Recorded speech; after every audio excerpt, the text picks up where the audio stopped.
Mapagpalang umaga po sa ating lahat. Parang wala na be-bless ngayong umagang ito. No? Kahit na po isang linggong umulan, walang pasok kaya masaya mga estudyante. No? Kasama yung anak ko. Kasi 1 week walang pasok. Pero mararanasan pa rin natin yung pagkalinga ng Panginoon at pag-iingat. Amen? Kasi narito tayong lahat na sumasamba at nagkakaisa na bigyan natin ng kapurihan ng ating Panginoon. Lalong-lalo na po sa kanyang salita, di po ba? Ang salita niya na nagbibigay sa atin na lalong umasa at magtiwala sa Kanya.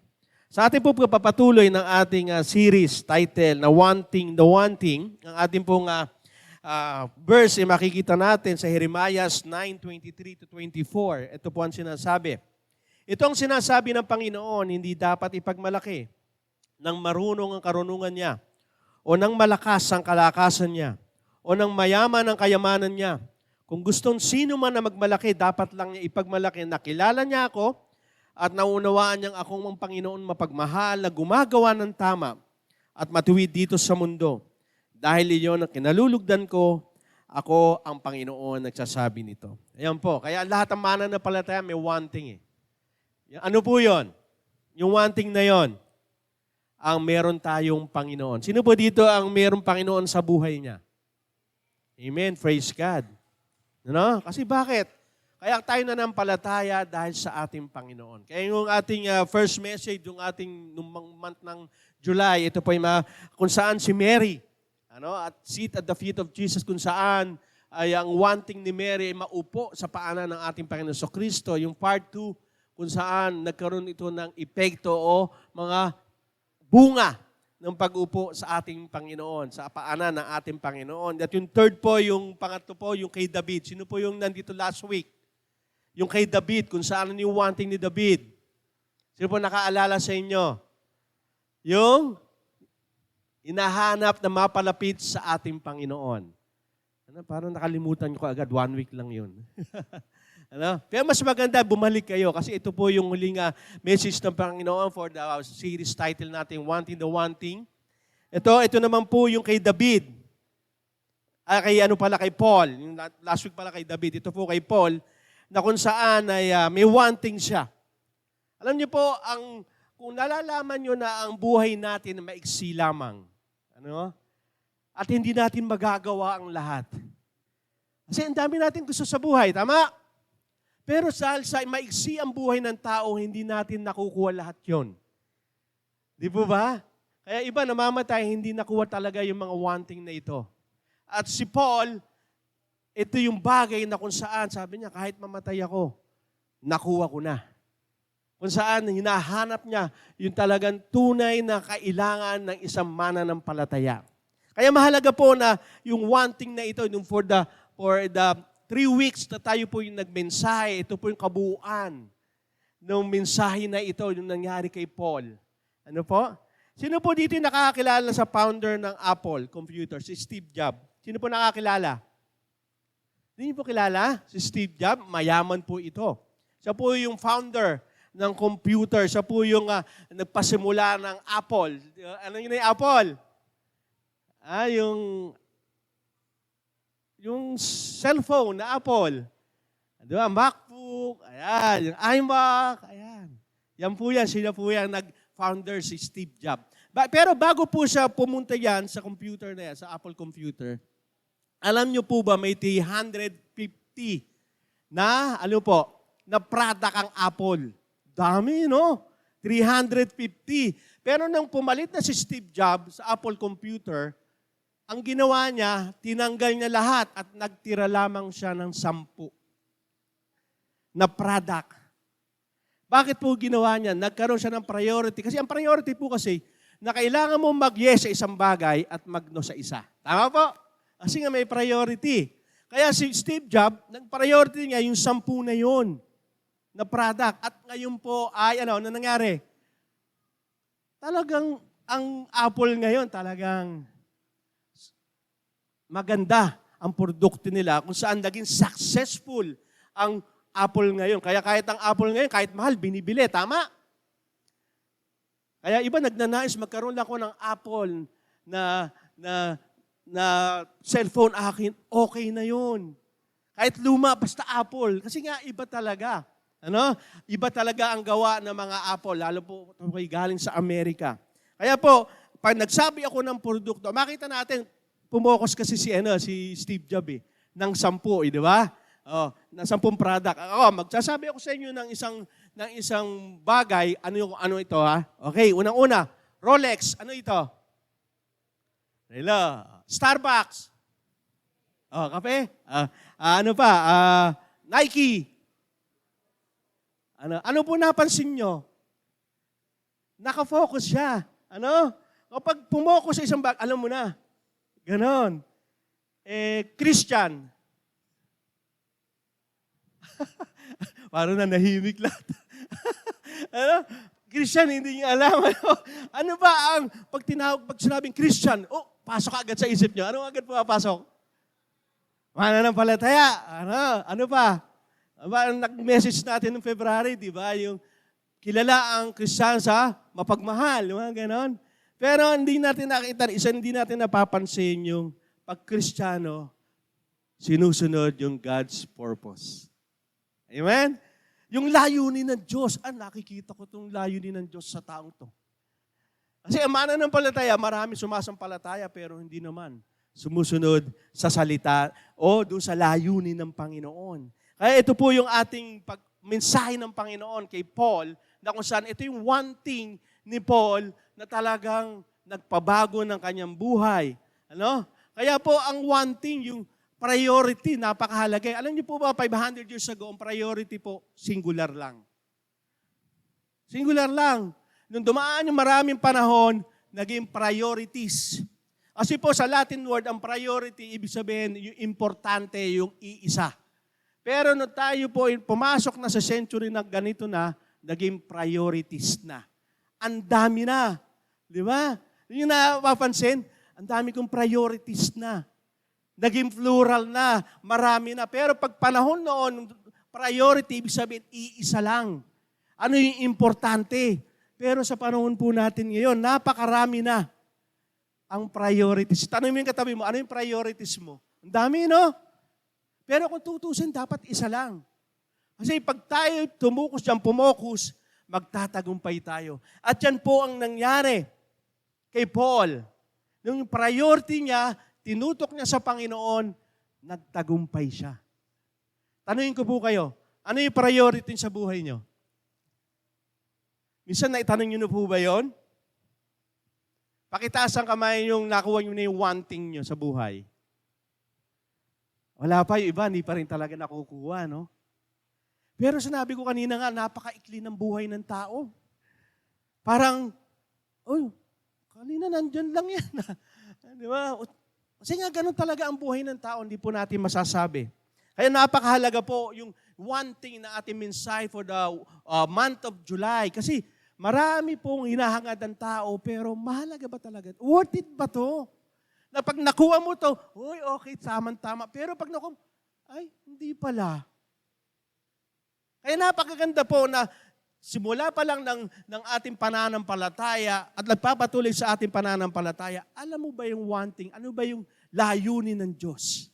Kaya po ang mensahe po ngayon ng ating Panginoon, sundin ang layunin ng Diyos, follow God's purpose. Marami tayong mga gusto sa buhay, marami tayong mga plano sa buhay, pero naisama mo ba yung layunin ng Diyos sa buhay mo? Ano po? Kaya marami nagpapakamatay. Bakit po? Kasi hindi po nila alam ang layunin ng Diyos sa kanila eh. Tanungin ko po kayo, bakit kayo nabubuhay? Bakit kayo buhay pa hanggang ngayon? Minsan naitanong nyo na ba, ba't kaya ako nabubuhay? Kasi kung buhay natin, mag-aaral. Pag nakapagpasok ng pag-aaral, magtatrabaho. Tama? Pag nakapagtrabaho, makapagpundar ng bahay, ng magandang sasakyan, magkakapamilya, magkakaanak. Tapos, ano na? Mamatay na. Sa tingin nyo, ganun lang, paulit-ulit, ang boring, ano? Kasi alam mo na eh. Kaya marami ang nagpapakamatay kasi nakapagtrabaho na ako, may pamilya na ako, and then may maganda na ang aking buhay. Parang may hinahanap pa ako, ba't may kulang? May kilala po akong ganyan. Mayaman na, may itsura pa. Talaga ba, nasa ka na lahat, bakit nagpakamatay? Anong sinabi doon sa suicide notes niya? Nakuha ko na ang lahat, bakit parang may kulang pa? Baka sa kabilang buhay mahanap ko. Nagpakamatay siya. Kasi nga, napakahalaga ng layunin na yon. At yun ang nalilimutan ng maraming tao, lalong-lalo na po ang mananampalataya. Kasi kung alam mo yung layunin, one thing na yan, to follow God's purpose, magiging masaya ka sa buhay mo dito sa mundo. Katulad po ni Paul, dito sa Filipos 3:13-14, sabi po dito niya, mga kapatid, hindi ko pa inaabot ko na. Ngunit isang bagay ang ginagawa ko, nililimot ko ang mga bagay na nasa likuran at tinutungo ang mga bagay na hinaharap. Nagpapatuloy ako sa mithiin para sa gantimpala ng dakilang pagtawag ng Diyos kay Kristo Jesus. Ano yung nakita niyo dito sa binasa natin? Nung sinulat po ito ni Paul, 30 years na siyang Christian. Grabe, no? 30 years na siya. Ibig sabihin, nung binasabi, hindi ko pa inaaring naabot ko na. Yung 30 years siyang mananampalataya, hindi nga sinabi, nakaya ko ng lahat. Tapos na ako. Hindi. Inaari kong naabot. Ibig sabihin, nagpapakumbaba siya. Lord, hindi pa ako tapos. Kaya hanggang ngayon, sumusunod pa rin ako sa layunin mo. Kasi alam ni Paul na pag siya'y buhay, may layunin pa sa kanya ang Diyos. Pag kayo kinuha na ni Lord, sabi ni Lord, tapos na layunin ko sa'yo. Kaya hindi nyo napapasya, ba't buhay pa tayo ngayon? Parang mga immortal tayo. Bakit? Kasi nga hindi pa tapos ang layunin sa iyo ng Diyos. Ang tanong lang, alam mo ba at sinusunod mo yung layunin ng Diyos? Kaya nga si Paul ganito, hindi ko inari, naabot ko na. Bakit? Kasi buhay pa siya. Na alam niya na may layunin sa kanya ang Diyos. Ang layunin na yon, sabi nga dito, isa lang bagay ang ginagawa ko. Yung one thing na yon, alin? Na masunod ang layunin ng Diyos. Ang maganda kay Paul, hindi siya nagmamayabang. Hindi katulad, ay, tagal ko ng Kristiyano. Hindi ganun. Kasi alam niyo po ba, ang taong nagmamataas, yan ang taong hindi makapagbabago. Bakit? Ang sabi ng Panginoon, kinamumuhian ko ang taong mapagmataas, ngunit kinahabagan ko ang taong nagpapakumbaba. Kaya si Paul, ganun na lamang. Ang kanyang pagpapakumbaba, Lord, alam ko, matagal na akong Kristiyano, pero may layunin ka pa sa akin. Kaya nga sinabi sa Korinto, to die is gain. Ang mamatay, kapakinabangan pa rin. Bakit? Pag namatay ako, makakasama pa rin kita. Yun, pakinabang ko. At pag ako'y nabubuhay, masusunod ko pa rin ang layunin mo. Alam niya, klaro sa kanya kung ano yung layunin ng Diyos. At ang sinabi ra dito, nililimot ko ang mga bagay na nasa likuran at tinutungo ang mga bagay na hinaharap. Alam niyo po, marami sa atin hindi masunod ang layunin ng Diyos. Bakit? Hanggang ngayon, namumuhay pa rin sa nakaraan. Past depression, past rejection, past na maling desisyon, past na maraming sa nakaraan. Kaya sinasabi ito ni Paul, kilala niyo si Paul? Mamamatay Kristiyano, manguusig Kristiyano. Kung yun ay kanyang binalikan, hindi ako karapat-dapat sa harapan ng Diyos. Bakit? Isa ako nag-uusig ng mga Kristiyano, ang ngayon Kristiyano ako, at ini-encourage ko na maging Kristiyano ang lahat. Napapasin nyo? At maraming Kristiyano ganyan. Kaya hindi masunod ang layunin ng Diyos. Bakit? Kasi yung nakaraan ko, ang dami kong nagawang kasalanan, hindi ako karapat-dapat sa harapan ng Diyos. Ang dami akong mali, nireject na. Mali yung nakaraan ko, hindi ko dapat. Kaya nga sabi ni Paul, wag yun na yung nakaraan. Nakaraan na yan, move na. Ang pinakamaganda, nasasabi ko lang, wala na kayong magagawa sa nakaraan. Tama? Pero may magagawa kayo sa hinaharap, sa ngayon. Amen? Yun ang mahalaga. Kaya pag nakaraan, wag na. Kasi wala ka na magagawa doon, nakaraan na eh. Kaya mahalaga yung ginagawa natin ngayon. Yan ang magpapakita ng future natin. Ngayon pa lang, magdesisyon ka na. Kung anong gagawin mo ngayon, yan ang magdidetermine kung ano ka sa hinaharap. Kaya napakahalaga po. Bakit sa layunin ng Diyos, past is past. Sabi mo sa katabi, move on na. Move on ka na. Sabi mo sa katabi mo. Kasi bakit? Maraming Kristiyano hanggang ngayon hindi pa nakaka-move on. Hindi ako pwede maglingkod sa Diyos. Kasi hindi ako karapat. Sino ba karapat dapat sa harapan ng Diyos? Maging si Paul. Hindi karapat dapat, pero dabi nga ng Panginoon. Sa biyaya at awa ko, kaya niligtas kita. Kaya wag mo nang intindihin nakaraan. Alam mo yung nagdideceive ng kaaway, nakaraan mo. Hindi napapansin yun? Naku, hindi ka na pwede mabago. Ang dami mong ginawang kasalanan eh. Isa ka rin. Naku, ang dami mong masama kang tao. Sama ugali mo eh. Noon yun. Kaya nga may bago tayong pagkatao. Di ba sabi ng Panginoon, ang na kay Kristo ay meron ng bagong pagkatao at ang luma ay wala na. Dati na yun. Kaya pag kayo ina-atake, maging human ito, dati na yun. Bago na ako. Amen? May bago na akong pagkatao. Yung identity ko na kay Kristo na, hindi sa nakaraan. Yan ang sinasabi ni Paul. Kung gusto mong masunod ang layunin ng Diyos, unang-una, forget the past. Kaya nga sa Book of Isaiah, din eh. Kalimutan nyo na ang nakaraan dahil may bago kong gagawing himala sa'yo. Sabi ng ating Diyos Ama kay Isaiah. Saan? Magkakaroon nga doon ng bukal. Saan? Sa disyerto. Grabe yun, ha? Disyerto, magkakaroon ng bukal. Ibig sabihin, yung mga imposibleng bagay mangyayari sa'yo. Amen? Huwag mong kalimutan mo yung nakaraan. Mahirap sundin ang layunin ng Diyos hanggat ngayon ay alin? Na bubuhay ka pa rin sa nakaraan. Alam niyo pa, may example ako. Hindi niyo po napapansin yung elepante? Hindi nakakita ng elepante? Hindi po kayo nakakita ng elepante? Kawawa naman kayo. Kahit naman sa picture video, ako nakakita na ako sa circus yata yun. Diba karamihan? Hindi nakapansin sa elepante. Pag bata siya, yung tali sa kanyang paa, kadena, ang laki. Di ba? Napansin niyo yan, tapos yung pinakadulo, may tulos yun na bakal, babaon sa malalim. Yun mapapansin niyo. At mapapansin niyo rin pag malaki na elepante, ano nakalagay sa nakatali saan? Sa paa. Maliit na lubid na lang. Tataka ka, bakit yung malaki, yung maliit, lubid, may kadena malaki, nung malaki na, lubid na lang. Bakit kaya? Alam niyo po bakit?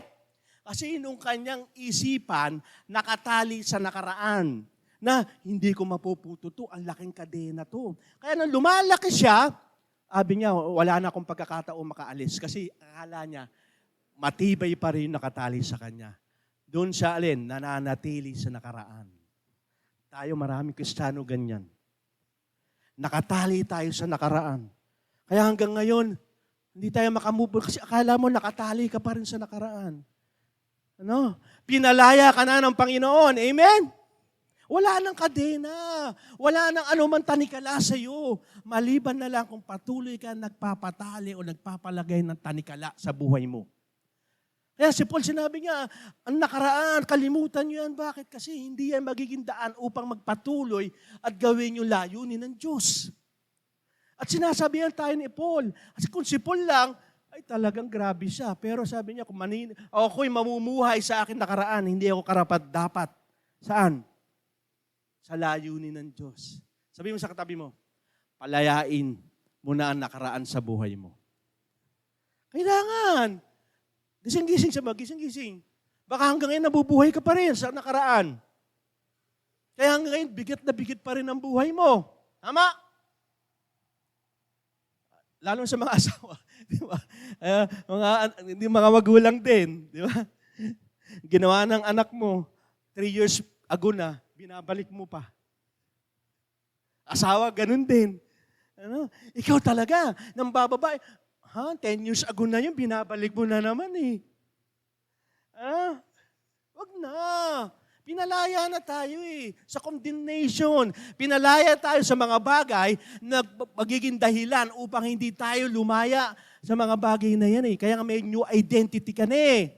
Alam mo, identity mo na kay Christ na. Ano sinasabing, hindi ka lalago, hindi ka aasenso, hindi mababago ang buhay mo. Hindi. Dahil bago na ako nilalang, dahil na kay Kristo na ako. Amen? Yun ang mahalaga. Sabi ni Paul. Kasi yun ang katotohanan. Hindi na siya bumasa sa nakaraan, kundi bumasa siya doon sa sa one thing na yon, yung sumunod siya sa layunin ng Diyos. Yung layunin na yon. Kaya hanggat buhay ka pa, ibig sabihin may purpose ang buhay mo. Totoo po yun. Kasi naranasan ko po ang buhay ko, gusto ko lang magpakasaya. Pero dumadati, at the end of the day, malungkot pa rin. Naranasan niyo po yun? Umpisa lang masaya. Pero pag the end, bakit palungkot ang palungkot? Si Paul, kahit nahihirapan siya, Alam niyo bakit? Di ba sabi nga sa Corinthian din? Pag ako'y nalulungkot, ako'y napapasaya ng Panginoon. Pag ako'y nangihina, ako'y napapalakas ng ating Panginoon. Ibig sabihin, lahat ng ating pangangailangan nasa Panginoon. Ang tanong lang, naniniwala ka ba na kayang ibigay ni Lord para sa iyan? Amen, di ba? Kasi, sabi ko sa inyo, makakaranas tayo ng pagsubok. Makakaranas tayo ng paghihirap, pagtitiis, lahat ng bagay. Pero one thing lang ang sasabihin ko sa inyo, hindi ka iiwanan, hindi ka pababayaan ng Diyos kapag sinabi ng Panginoon niya, pangako sa iyo ng Panginoon yan. Amen?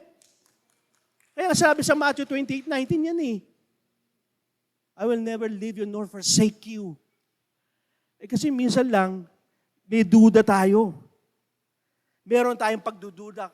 Pag sumunod ba ako, sasaya ako? Pag sumunod ba ako, yayaman ba ako?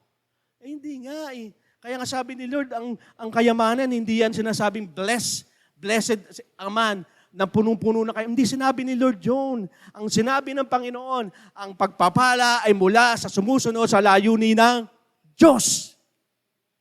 Sino dito yung kahit ang bulsa mo'y pamasahe lang pero masaya ka? Pero yung iba, milyon-milyon ng pera sa bangko, umiiyak Nagdadrugs Sira ang buhay ng pamilya.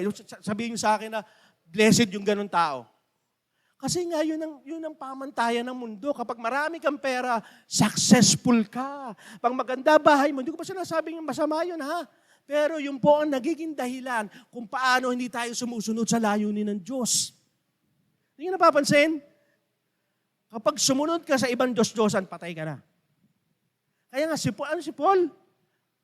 Kilalang tao po yan, attorney, Romano po yan. Kaya siya po ay pinahuli ng mga Romanian, ng mga Romano. Hindi nyo ba ako kilala ako? Isa akong Romano? Sabi niya gano'n. May pinag-aralan ako. Kaya nga humingi lang ako dito ng ng authority na papuntang Damascus para puntahan ko lahat ng mga Kristiyano, papatay ko Gano'n ang kanyang ugali. Ano nangyari? Yung one thing niya na iba. Hindi nyo napansin? Yung one thing niya na sundin ang layunin ng mga matataas, mga Saduceo, Pariseo, yun ang wanting niya.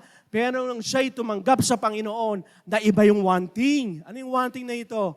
Na wanting na ito, ano sinasabi ng Panginoon? Na iba dahil nasunod niya ang layunin ng Panginoon. Yun ang kagandahan. Kaya hindi natin masusunod ang layunin ng Diyos dahil patuloy pa rin tayo na ginagaya natin mundo. Isa sa mga bagay nito, bakit hindi tayo nagpapatuloy? Bakit hindi natin susundod? Patuloy pa rin tayo sa layunin ng mundo. Ano ba sinasabi sa Roma 12:2?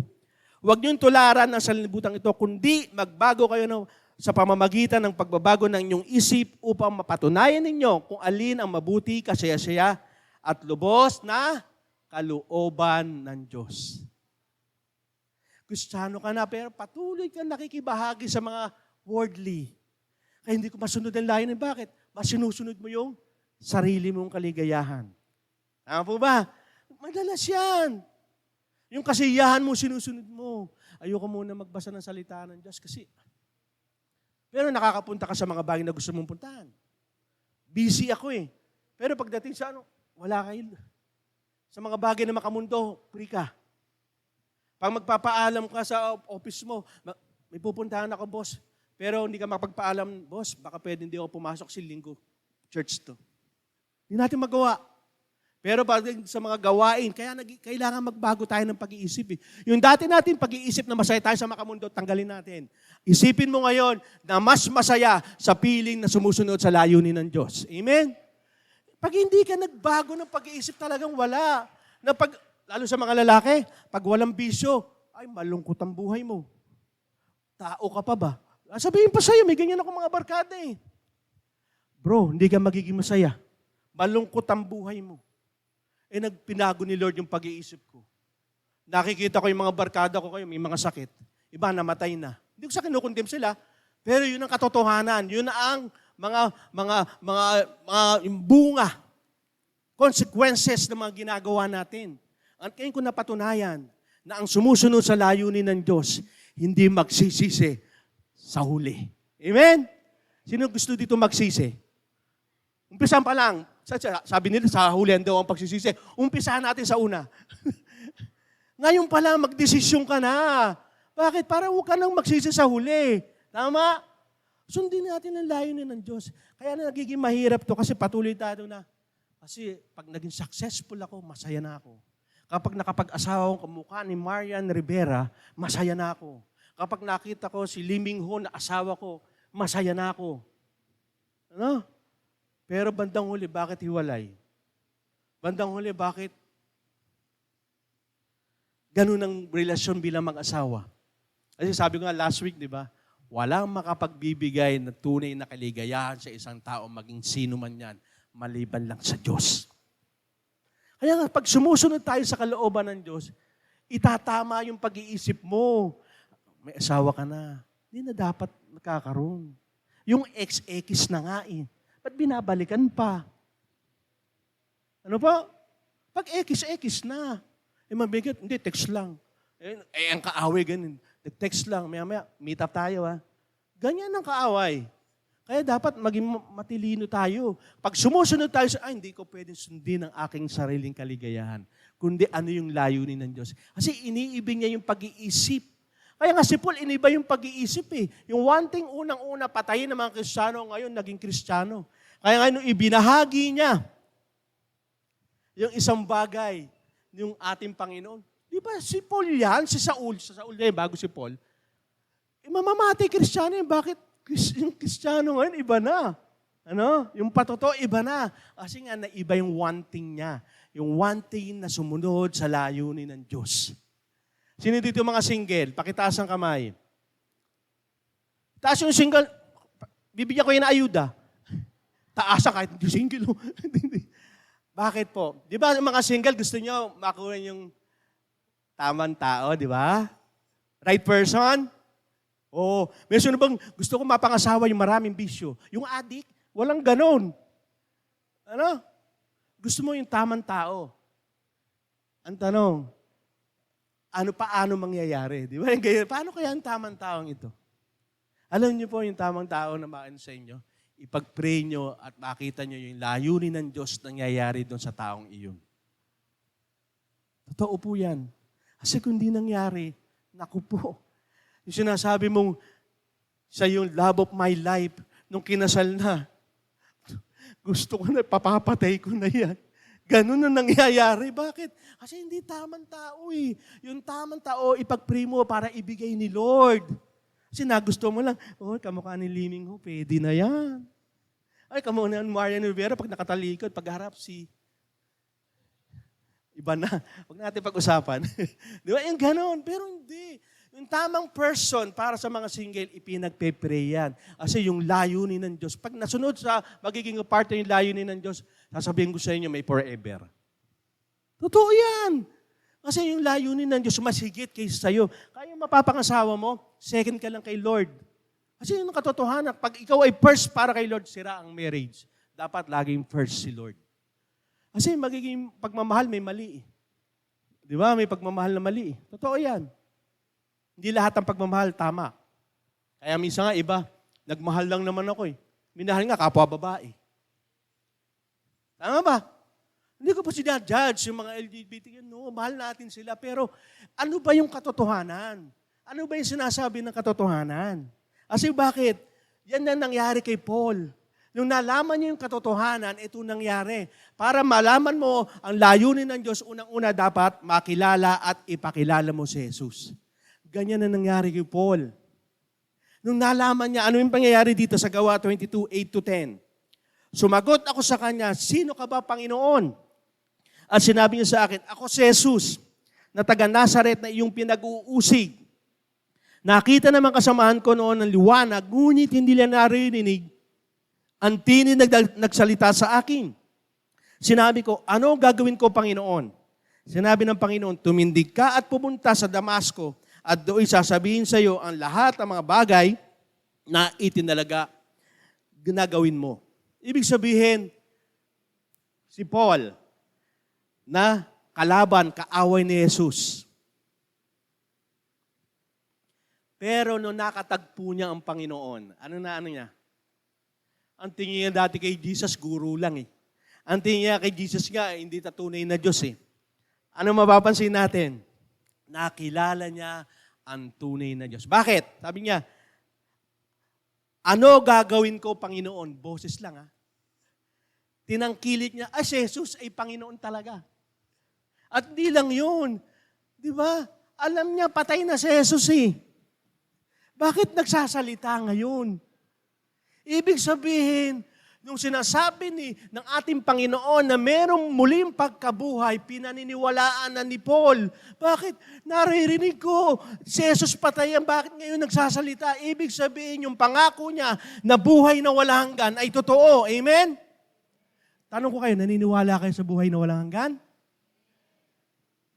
Parang kokonti Naniniwala po ba kayo? Kasi yun ang katotohanan. Dapat ganun tayo. Nung nasumpungan natin ang ating Panginoon, nakilala natin siya, dapat ganun. Lord, kayo talaga, may buhay na walang hanggan. Sasabihin mo ba, gusto ko mausap muna sa akin si Jesus, kaya nga may salita ng Diyos eh. Nangungusap ang ating Panginoon sa pamamagitan ng kanyang salita. Dapat kinikilala muna natin ang Diyos kasi ang hirap natin sumunod sa layunin ng Diyos kapag hindi natin kilala ang Diyos. Kaya nga, pag sinabi po makilala ang Panginoon sa Biblia, ito yung may intimate relationship. Hindi na kilala ko, si Jesus. Oo, Diyos yan, makapangyarihan. Hindi, ganun lang. Kasi ang Diablo, ganun din. Kilala nila din eh. Yung malalim, intimate, kung saan tunay na sumusunod ka. Kaya pag kilala mo ang Panginoon, na malalim, intimate, kaya sabi nung sa nasusulat, di ba? Ang buhay na walang hanggan ay ang makilala ka, Panginoon, na kung ang Diyos mo na sinugo mo dito sa mundong ito, para saan? Kaligtasan ng lahat. Kaya dito ipinahayag ng ating Panginoon kay Pablo kung sino talaga siya. Nung nakilala niya ang Panginoon, anong sabi? Maging saksi ni Jesus sa lahat ng tao. Yun po dapat. Kaya nga sabi niya ano po gagawin ko, Lord? Nung nakilala niya si Jesus, ang ganda ng salita niya. Tayo kaya, nung nakilala natin ang Panginoon, ganun din po kaya tayo? Lord, ano gagawin ko? Susunod ako. Lord, ito gawin mo ha. Ikaw ang nag-uutos kay Lord.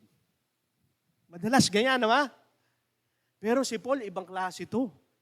Bakit? Kasi yung one thing na sumpungan niya, yung sumunod sa layunin ng Diyos, agad-agad, Lord, gawin mo yung layunin mo para sa akin. Susunod ako sa iyo. At ang sinabi niya ay maging saksi siya ni Jesus sa lahat ng tao. Sabi po sa Gawa 22:14-15, sabi, pagkatapos sinabi niya, itinalaga ka ng Diyos ng ating mga ninuno upang malaman mo ang kanyang kalooban. Makita mo ang matuwid at marinig mo ang tinig mula sa kanyang bibig sapagkat magiging saksi ka niya sa lahat ng mga tao tungkol sa mga bagay na iyong nakita at narinig. Kaya po tayo po ay mananampalataya. Pakitaas ang lahat ng sumasampalataya sa Panginoon. Pakitaas po. Yung hindi nagtaas, ano po? Hindi sumasampalataya. No, joke lang po. Ano po ibig sabihin nun? Pag tayo ba'y sumampalataya sa Panginoon, ano sabi dito? Itinalaga ka ng Diyos. Saan? Upang malaman ang kanyang kalooban, yung kanyang layunin. Kaya ang tunay na mananampalataya, alam ang layunin ng Diyos.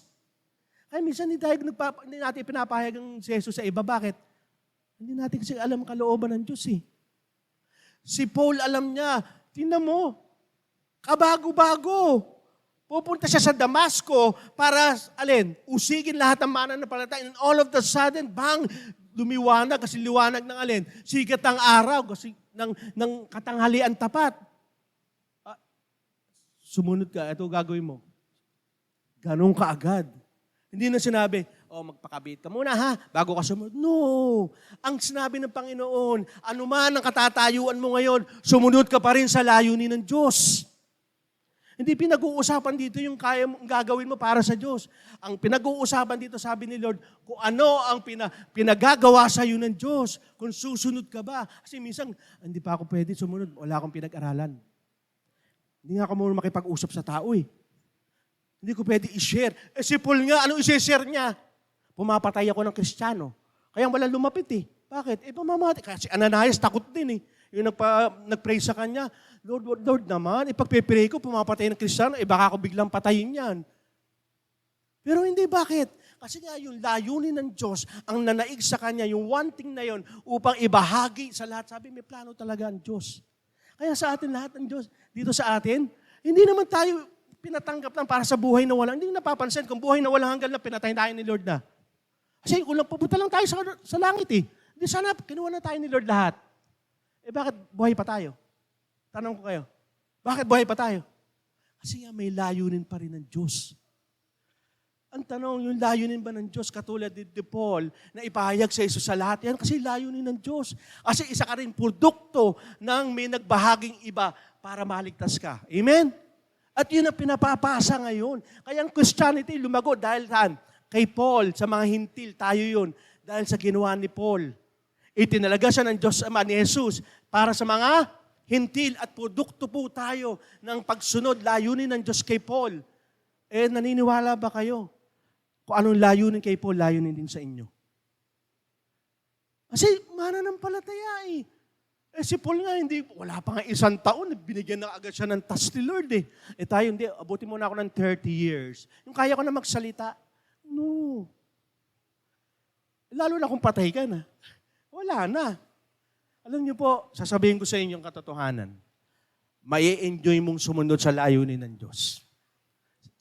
Kasi nungalingan ng kaaway, magiging mahirap ka, malungkot dyan, magtitiis ka, maghihirap. Bakit yung paggawa ba ng kasalanan? Puro masaya ba? Magtitiis ka rin naman Doon ka na sa mapapabuti ka. Sumunod ka na sa layunin ng Diyos. Amen?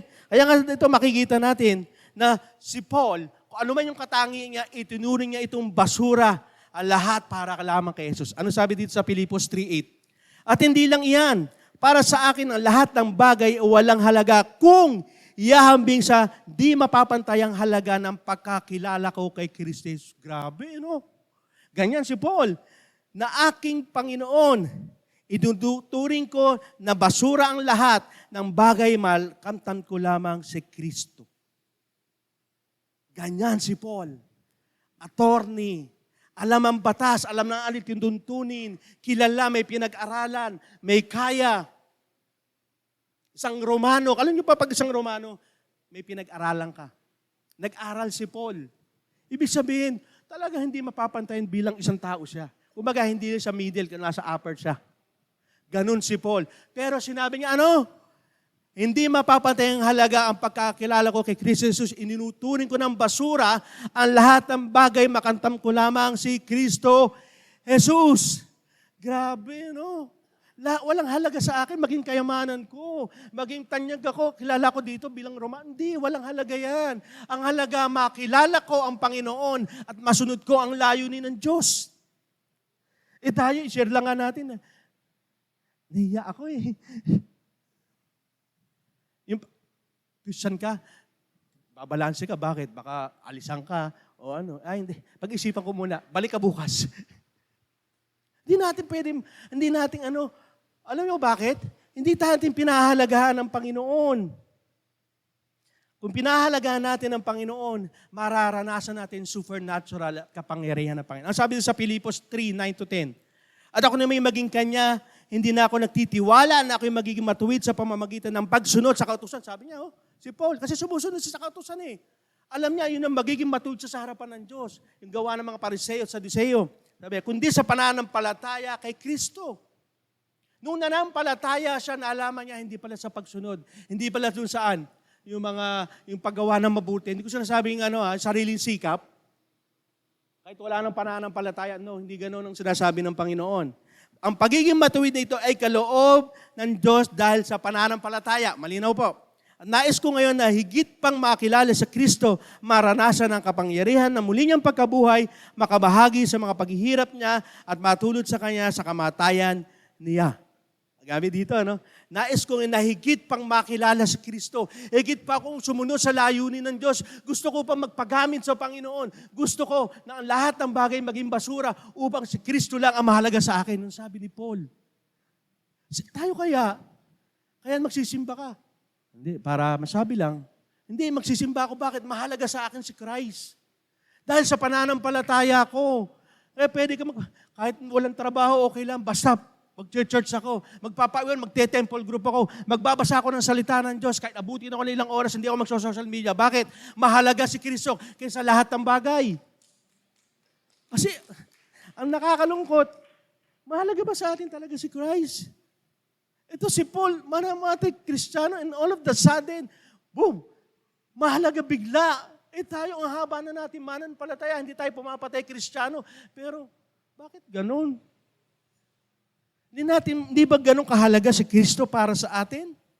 Lalong-lalo na kung ito'y nagbibigay ng kagalakan, kapayapaan, at kapangyarihan to overcome. Ano yung overcome? Lahat ng kasalanan. Hindi ko po sinasabing magiging perpekto kayo. Pero ang kagandahan sa Panginoon, sa biyaya ng Panginoon, magiging matuwid ka sa paningin niya. Kaya maraming hindi ako karapat-dapat. May nagagawa pa ako kasalanan. Sino bang perpekto dito? Diba? Tanong ko kayo, ba't pinili si Paul? Alam naman ni Lord Di ba? Alam ni Lord mamamatay tao. Alam niya bakit? Kasi gagamitin siya at ginamit ni Lord yung biyaya ng Diyos. Tanong ko kayo, alam naman ni Lord yung nakaraan nyo at saka yung gagawin yung kasalanan for the future, bakit pinili pa rin kayo? For the grace of God. Sa biyaya ng Diyos. Kaya nga, kahit anong pagkakamali natin, alam ni Lord yan. Kahit nga si Peter, di ba? Tinatuwa siya ng 3. Alam ni Lord yun. Bakit pinili pa rin niya? Si Thomas, itatatwa siya. Bakit pinili pa rin niya? Because of the grace of God. Sa biyaya ng Diyos. Kaya hindi pwede itanggi natin, hindi ko kaya i-share to. Kasi hindi ako matalino. Bulol nga ako magsalita. Wala akong pwede, lahat. Ang dami natin dahilan. Kung may gusto, may pag-ayaw. Yun lang. Yun lang, At para yung layunin ng Diyos ay masunod natin, yung purpose niya, dapat ito nagpapatuloy sa layunin. Dapat hindi tayo tumitigil. Kaya nga si Paul nga, 30 years ng Christian, hindi ko pa rin naabot ko na. Ibig sabihin, patuloy pa rin. Magpakumbaba tayo, Lord, tulungan mo ko ipagpatuloy yung layunin mo. Hindi ito pahabaan ng pagiging Kristiyano, kundi kung nagpapatuloy ka doon sa layunin ng Panginoon. Ano sabi dito sa Filipos 3:14? Sabi dito, nagpapatuloy ako tungo sa mathiin. Nagpapatuloy si Paul doon sa layunin ng Diyos para sa gantimpalan, dakilang pagtawag ng Diyos kay Kristo Jesus. Saan? Kailangan nakapokus tayo sa Panginoon. Kaya nga sabi ko, ano yung nagpapatanggal sa layunin ng Diyos? Gawain ng sanlibutan. Kung nakapokus ka dyan, hindi ka makapag-focus kay Lord. Kung ang gawain ng sanlibutan ang mas mahalaga sa'yo, I tell you, hindi mo magpapatuloy yung layunin ng Diyos sa'yo. Kailangan ng focus. Katulad nga ni Steve Jobs, pumokus sila at nagtagumpay sila. At sinasabi ko sa inyo, hindi maghihirap ang tao na kung saan sumusunod sa layunin ng Diyos. Bakit? Kasi mahalaga Halimbawa na lang, kilala niyo po ba si Bill Gates? Bill Gates, sino po siya? Sa mayaman siya. Kung saan, sabihin sa iyo ni Bill Gates, sa TBC lang, magbibigay ako ng $1 billion. Wow! Yung taga-TBC lang, maglalakad ang mga taga-TBC papunta doon sa Baguio, sa Burham Park. Nandun ako. Unahan kayo, maglalakad lang. Maglalakad lang, hindi pwede Kaya unahan po kayo, 1 billion, makikita nyo ako doon, si Bill Gates, nakatayo ako doon. Sino po mauna? Taga-TBC lang ang maglalakad. Sino po ang maglalakad papunta sa Baguio? Pakitaas ang kamay. Wow, $1 billion yo. Pag nagtaas ako, mukha akong pera. Parang ganun. Ayaw magtaas, baka mukha akong pera pag nagtaas. Alam naman natin, kailangan natin yun Hindi pupunta ka. Pag pumunta ka ba, ano mo magiging mo? Siyempre, may mag-aalok dyan. Diba? Takay ka muna. Hindi pwede kasi pupunta ako doon sa Burham Park May $1 billion doon. Tatanggihan mo, tama? Pupunta ako, party tayo. Punta ka. Hindi pwede. Kasi pupunta ako sa Burham Park. May $1 billion doon. Nag-iintay si Bill Gates. Tama? Ibig sabihin, may goal ka, nakatutok ka. Ang tanong ko sa inyo, mas mahalaga ba $1 billion kaysa kay Jesus? Mas mahalaga si Jesus kaysa sa $1 billion, tama? Bakit hindi tayo pumofocus? Ano ba? Kung mahalaga si Lord ka, sa lahat ng bagay ng kayamanang ito, dapat focus ka. Lord, hindi pwede. Focus ako.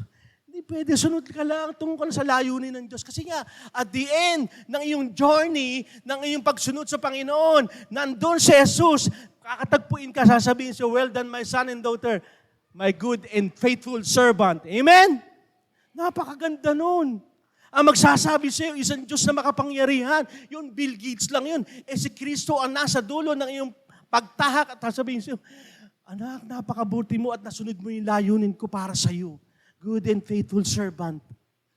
Ganon ang katotohanan. At the end of our life, taharap tayo sa Panginoon, sasabihin sa iyo, anak, napakabuti ng ginawa mo at sumunod ka sa layunin ko. Lahat po tayo haharap sa Panginoon. Walang ma-accept. At sabi nga ng Panginoon, lahat tayo haharap. At alin? Sa lahat ng ginawa natin, doon tayo hahatulan. Yun ang katotohanan. Kaya wala dito yung mga kasama ko si Pastor, hindi pwede, isa tayo. Ganun po ang Panginoon. At dapat sa ating pagpapatuloy ng layunin ng Diyos, dapat inaalis natin hadlang sa layunin ng Diyos. So, number 1. Ano pa sabi dito sa Hebreo 12:1-2? Alisin ang anumang hadlang sa pagtakbo natin. Ituon natin ang ating paningin kay Jesus na siya ang sandigan ng ating pananampalataya mula sa simula hanggang katapusan. Focus on our faith. Kung gusto mo sumunod sa layunin ng Diyos, focus ka. Alam mo kasi, at the end of your journey, may pupuntahan ka napakagandang lugar. May mapupuntahan ka na isang bagay na minimithi ng lahat ng tao. Panandalian lang po ang buhay natin dito sa mundo. Kaya nga sabi ko, naalala ko, ako po yung nag-service kay Pastor Mike, nasabi ko po na, ang kamatayan ay isa lamang tulay patungo doon sa tunay nating tahanan.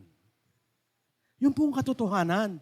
Yung buhay mo ba naging tunay na masasabi mo, Lord, nabuhay ako para sa layunin mo. Kasi hindi na pinag-uusapan dito. Magiging kilala. Kaya maraming kilala. Ngayon namatay, wala na eh. Ang maganda sa Panginoon, hindi ka man tanggapin dito sa mundo, sa langit, magpapalakpakan ng anghel para sa iyo.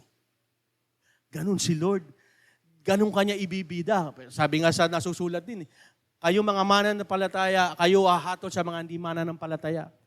Dahil sa mga pagrebelde at hindi nila pagtanggap sa ating Panginoon, kayo mismo, kararangal ng Diyos. Ganon tayo, itinataas ng Diyos. Pag tayo sumusunod sa layunin ng Panginoon, dapat tinatanggal natin anumang hadlang. Kung yung pagbabasa mo ng Bible, ano hadlang yan? Social media, katamaran, tanggalin mo na yan. Sabi mo sa katabi mo, tanggalin mo na. Kasi hindi yan magbibigay ng patuloy mo magawa ang layunin ng Panginoon. Sabi nga dito, ang gantimpala sa nagpapatuloy na sundin ng layunin. May gantimpala. Ano po sabi dito sa Pahayag 22:12? Sinabi ng Panginoong Jesus, makinig kayong lahat. Makinig kayo. Malapit na akong dumating. Dala ko ang gantimpala sa bawat isa sa inyo sa mga ginawa niya. Ito sinasabi ko po. Hindi mababaliwala po yung pagsunod mo sa layunin ng Diyos. Ang maganda lang dito, wala kang talo. Kasi panahon natin yan, maraming scam. Di ba? Kala ko, panalo na, bato pala.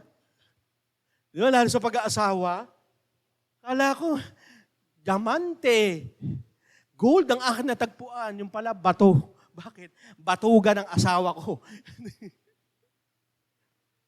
Hindi ko po dinidiscriminate, no? Pero yun po ang katotohanan. Kapag hindi natin inaalis yung mga bagay na hindi tayo makapagpatuloy dun sa layunin ng Diyos, yan po mangyayari. Hindi natin makukuha yung gantimpala. Sino po gusto ng gantimpala ng Diyos? Amen, di ba? Kasi binigay nga, sabi, malapit na akong dumating. Sabi nga ng Panginoon, malapit na akong dumating.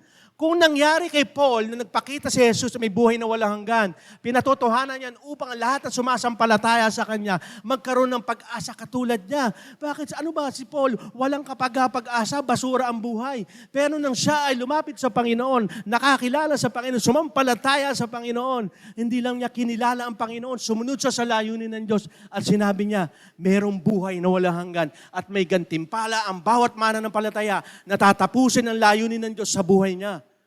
Ang mabigat dito, hindi lang basta-basta po gantimpala yun. Bakit? Sinabi po yan sa last chapter nga ng Bible, sa pahayag. Ibig sabihin, mahalaga. Binibigyan tayo ng pag-asa ng Panginoon.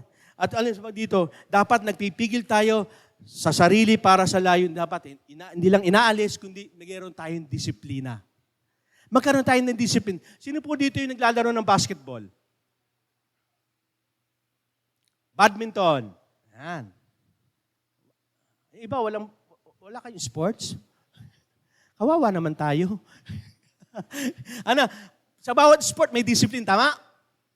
Huwag kang kumain, lalo sa basketball. Huwag kayong kakain ng kanin lamig. Yung mga namang basketballist, bakit? Nakakababa ng talon yan. Yung kanin lamig. Sa mga maraming disiplina. Kailangan mo kumain ng mga masustansya. Kasi siyempre, mga flexible. Kailangan niya mag-alaw kaya. May disiplina. At ganun din sa ating pananampalataya. Kailangan may disiplina. Ano po sabi dito ni Paul sa 1 Corinthians, unang Corinto 9:24-25? Hindi ba ninyo nalalaman na ang mga tumatakbo sa isang takbuhan ay tumatakbong lahat? Sabi dito. Ngunit iisa lamang ang tumatanggap ng gantimpala. Kaya tumakbo kayo gayong paraang upang iyon ay inyong mapagwagian. Ang bawat nakikipaglaban sa mga palaro ay nagpipigil sa sarili sa lahat ng mga bagay. May disiplina. Ginagawa nila iyon upang sila ay makatanggap ng isang korona na may pagkasira, ngunit tayo ay walang pagkasira.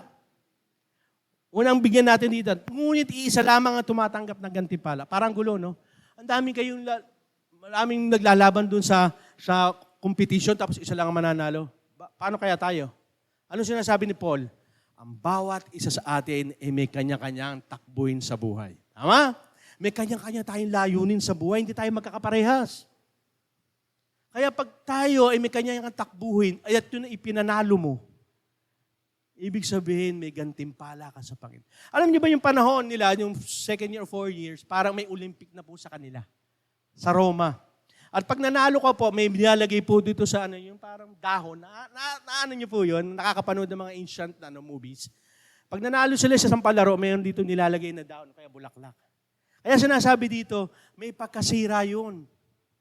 Pero ba't nila ginagawa? Because of the honor. Para ma-honor sila. Magaling akong manlalaro. Sa atin pong mananampalataya, bakit hindi po masisira? Sinasabi po sa kasulatan, yung crown of righteousness, meron na lahat ang mananampalataya.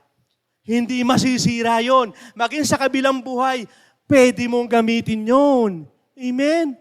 Kaya nga sabi, I will put the crown of righteousness sa iyong ulo. Ang mananampalataya, meron nun. Kaya gawin natin yung mga bagay na pagsunod natin sa Panginoon, sa Kanyang layunin. Bakit? Yung Kanyang tagumpay na ibibigay sa atin, hindi kayang bayaran ng pera. Hindi kayang bigay ng anuman sanlibutan. Kaya nga sa pamamagitan ng pananampalataya, itinuring tayong matuwid eh. Sa tingin nyo, magiging matuwid tayo dahil lagi tayo nagkakamali? No.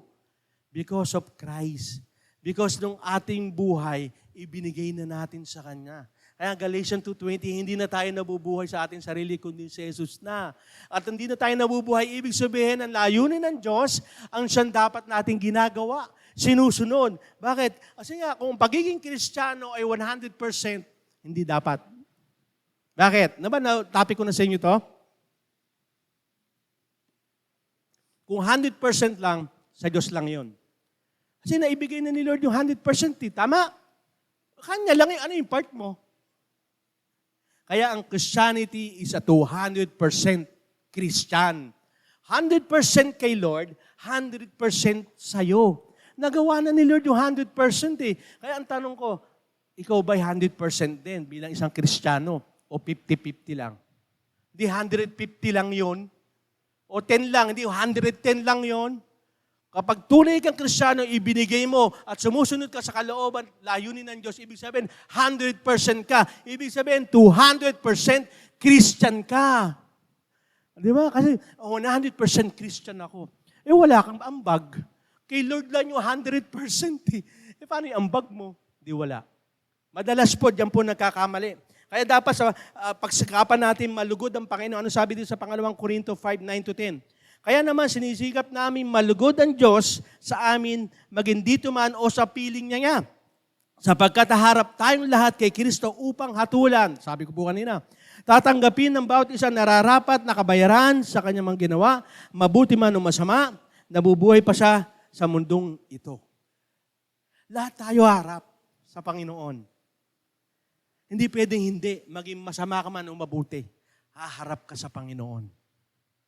At tatanungin sa iyo, hindi ka tatanungin ni Lord doon, ilang business ang itinayo mo? Ilang kotse meron ka? Ilang bahay ang meron ka? May magandang asawa ka? No. Hindi doon ang sasabihin sa ni Lord pag umarap ka sa Panginoon. Sasabihin sa ni Lord, sumunod ka ba sa kalooban ko? Yung purpose ba ng buhay mo naganap sa'yo? Kasi yun ang buhay natin eh. Hindi nyo ba alam kaya tayo kinirate ni Lord? Upang ipahayag ng buhay natin, yung patotoo natin, na tayo ay sumasampalataya, dinadakila mo ang Diyos at sumusunod ka sa layunin niya, yung purpose mo. Kaya marami mga tao namamatay, malungkot eh. Bakit? Hindi nila alam ang kanilang layunin. Kaya mapalad tayo mga Kristiyano mananampalataya eh. Inahayag na yung lihim. Ay, nung lihim? Lihim sa mga hindi sumasampalataya. Kalokohan na magsimba every Sunday. Kalokohan ng walang bisyo sa lalaki. Kalokohan sa babae ng walang chismis. Kailangan may marites. Kailangan alam ang bago. Ganyan. Hindi. Kasi nga, pag sumusunod ka sa kalooban ng Panginoon, sa layunin niya, naiiba yung takbuhin mo. Kaya nga, nagiging iba tayo eh. Mga Kristiyano, sayad yan. Bakit? Ang paligid, yung natatakot na dahil ang taas ng baha eh. Pero yung mga Kristiyano, umaawit pa ng hallelujah, praise God eh. Amen? At hindi nalulungkot.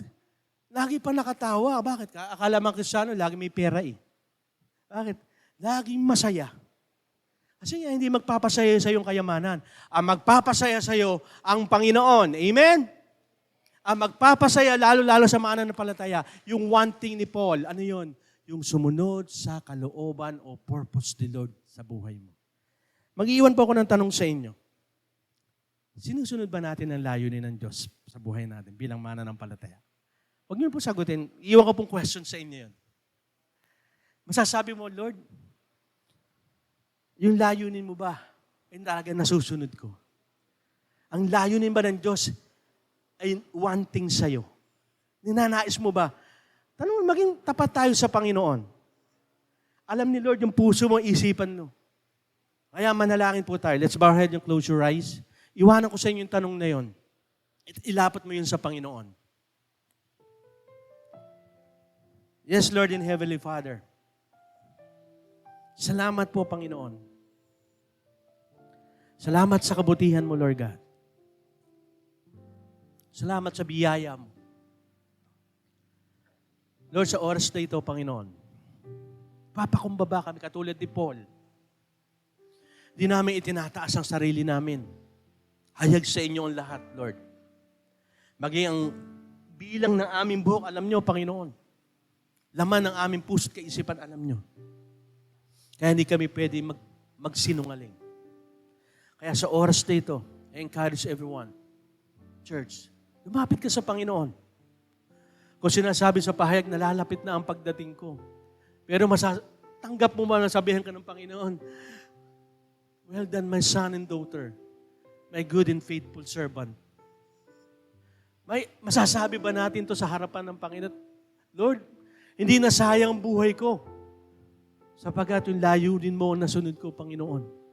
Inaalis ko, Panginoon, anumang hadlang sa layunin na yan. Kung ako ay maging makasarili, nang iniisip ko lang ang aking sarili na maging maligaya, Lord, tinatanggal ko na po yun.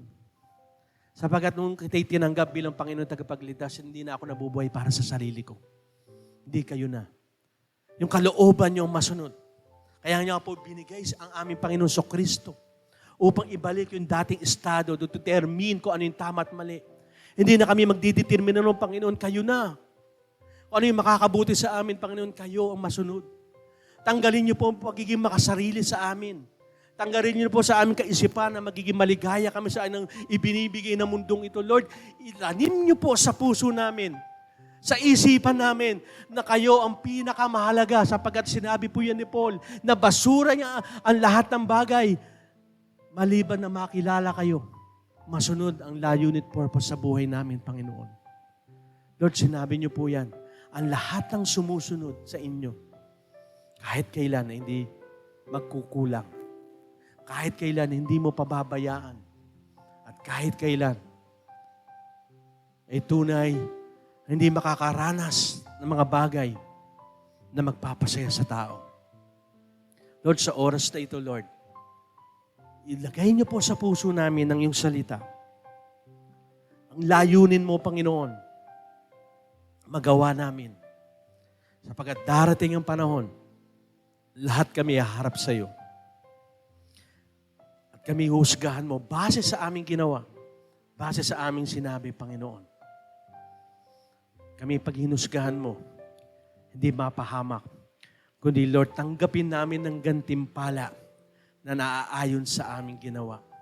May gantimpala na kami na buhay ng walang hanggan, pero may bonus pa na gantimpala sa pagsunod namin sa iyong kalooban, Panginoon. Lord, salamat po sa mensahe mo. Salamat sa salita mo na tunay na nabigay sa amin ng encourage, nagbigay sa amin ng pag-asa na tunay na dapat kami ay umayon sa layunin mo. Hindi sa plano namin, hindi sa layunin namin, kundi sa inyo lamang, Lord God. Salamat po, Panginoon. Ito po ang aming dalangin sa pangalan ni Jesus. Amen and amen.